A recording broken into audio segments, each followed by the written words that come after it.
لە پێناوی پەرەپێدانی سامانی ماسی لە هەرێمی کوردستاندا 120,000 لە پەماسیمان خستە ناو دەریاچەی دەربەندی ڕانیە. دیارە ئەمە وەکو ئەرکی سەرشانی خۆمانە، بەڵام لە ڕاستیدا سامانی ماسیەکە کە لە سامانە هەرە گرنگەکان کە دەکرێت بڵێم لە ئێستا داخواستی خەڵک لەسەر بەکارهێنانی گۆشتی ماسی زۆر زیاتر بووە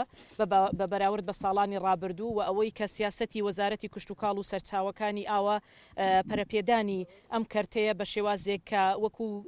بڵێن سەرچاوەیەکی گۆشتی تەندروست و سروشتی کە خەڵک بتوانێت بەکاری بهێنێ، ئەوەی کە مای خۆشحاڵیە ئێستا دەکرێت بڵێن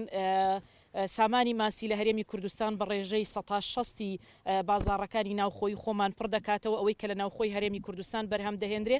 و باقیەکەی دیکانە لە دەرەوە هاوردە دەکرێت بۆ ئەوەی کە بتوانین ئیکتیفای بازاڕەکانی پێ بکەین. بەڵام ئامانجی ئێمە پەرەپێدانە و لە هەمان کاتیشدا زیادکردنی ڕێژەی بەرهەمهێنانی ماسیە لە هەرێمی کوردستان و لە ئێستادا بیرمان لەوە کردوتەوە کە لە بواری وەبەرهێنانیشدا پیشەسازی لە قوتونانی ماسیش لە هەرێمی کوردستاندا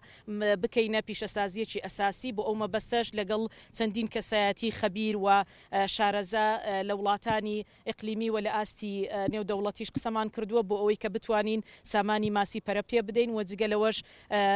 بتوانین لەسەر ئاستی